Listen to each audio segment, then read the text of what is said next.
haadhummaa kee haadha cimtuu ta'uu kee ana tagarsiiftuu haraba deemteetii miti. Bira teesseet bira turteet akkaataa itti guddisuu qabdu moderneetarii jettee miti akka ijoollee ammayyaa wanti guddisuu barbaadeet miti. Akkuma ijoollee ammayyaanitti guddisuudhaaf bakka gatii kaffaltaa ofii keetti gatii kaffaltaa olii gad deemte waan adda addaa hojjechuu waan barbaadde hojjechuu YouTube 70 qabu dhiisitu namni YouTube 10 qabu irrattu in tafcaracara miti tafcaracari fiilmii hojjedhu barreessi fiilmii afaan oromootiin hojjetame hin jiru hojjedhu ijoollee walitti qabe hojjedhu maal jechuudha waan akkasii hojjettee bushuu dandeessa of geeddaruu dandeessa dirqama koo biyya arabaa deemanii maallaqa fiichii dirqama achii qofamchaa miti jechuudha asuma teessee mana kee ijoollee kee bira teessee hojii adda addaa hojii hedduu humtee hojjechuu dandeessa online irratti hojii meeqa hojjetama hojjedhu haadha eebbaa miti ati ani yoo haati eebbaa odoo eebbuun jiraachuu baatte koo iddoo kanatti nan agartanii heebbaadhaaf jecha iddoo kanatti na argitan miti gatii eebbaatiif kan YouTube irratti na beektan malee hin jiru aniyyuu kanaaf ati immoo beekamti durayyuu qabdu hojjedhu maal biyya arabaa itti afaarsita. Ashamaa akkam jirtu fayyaa keessanii nagaa keessanii nageenyiif faraarri waaqayyoo lafuma jirtanitti isiniif haa baay'atu.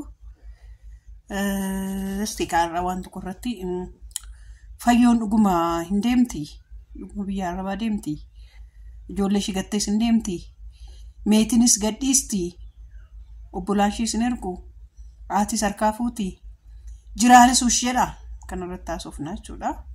Mata duree kanarratti haasofnaa isinis yaada keessan koomentiidhaan nuuf kaa'uu dandeessu nuuf barreessuu dhuftee yoo dubbiftis ta'e mirgisiisoo ta'e yaada kana kaa'uu dandeessu sheeris gootanii qaqqabsiisuu dandeessu jechuudha.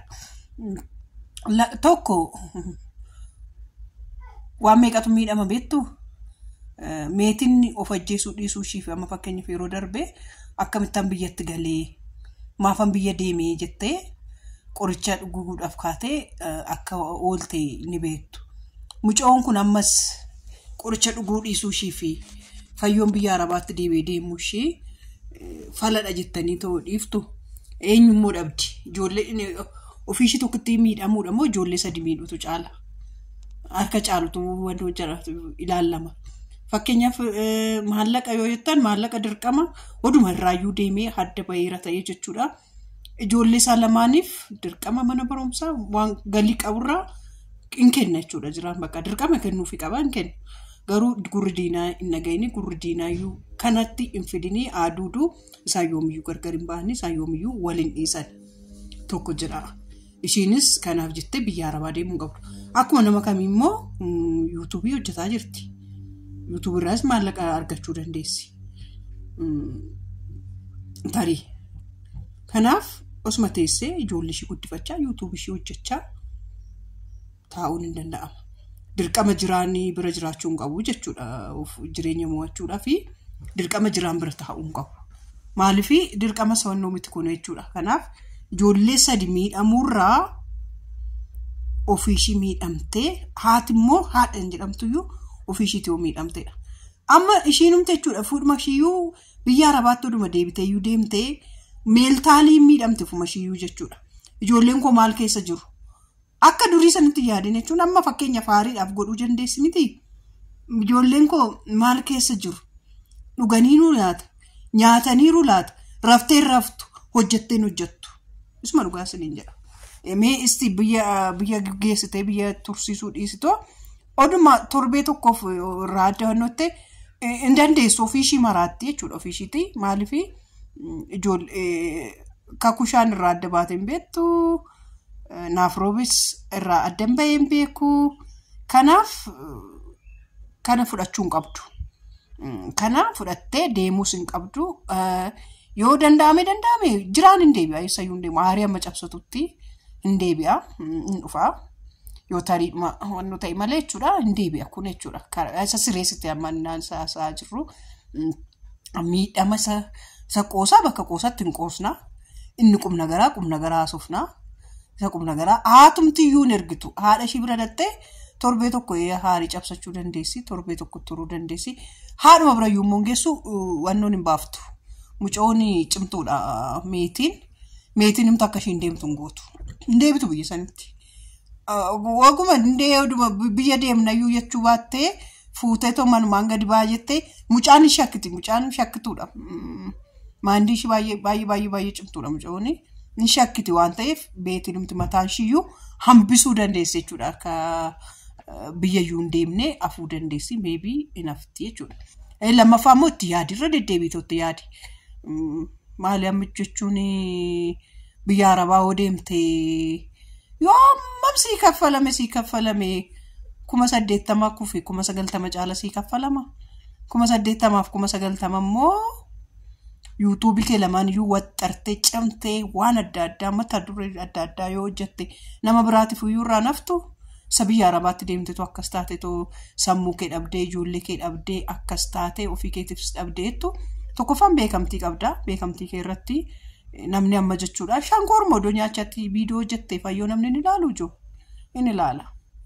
Amboo qabu warra beekamtii hin qabne warra uumaa hin qabne isaan kun boo'uu danda'u fakkeenyaaf maayidhaan jiraachisaa akkamittan jiraachisaa ijoollee akkamittan jiraachisaa jechuu danda'u.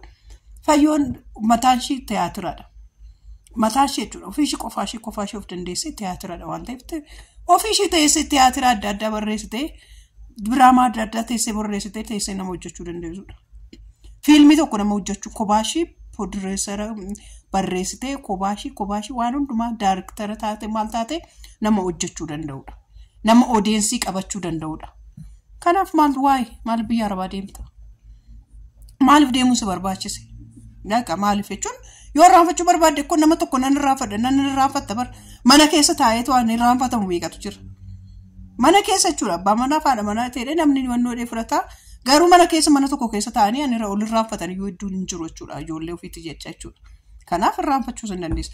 Lammaffaa immoo gurrumtu diinaan dhagahin kan hin dhagahin maal jechuudha namni akkasitti ol jaalatu namni haati manaa fi abbaa manaa akkas ol jaalattu hadda baanu kan jedhamu big shame. Kanaaf fayyoo keenya 2-3 yaadi 4-3 yaadi. Maallaqni hin dhufti hin deemti hin baddii hin dhufti sammuu ijoollee keetii maayidhaan deeffatta maayidhaan fayyifta maallaqa hojjettee dalagdee argachuu dandeessa.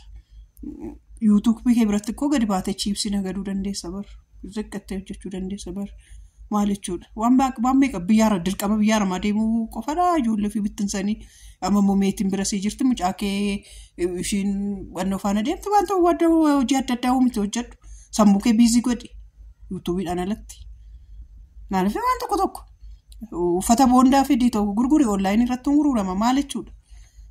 Uffata fidii ta'u uffata gurguri maandii kee bal'isi.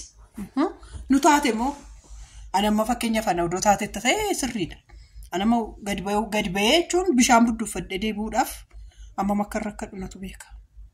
Bishaan jechuudha bishaan amma suuqidha dhaqee bishaan amma fidadhee dhufutti maaltu dhalata maaltu ta'a isa jedhudha. Ati immoo ijoollee kee harka qabattee bar haadhummaa kee Araba deemtee mitaan agarsiiftu bira teessee cimtee hojjechiiftee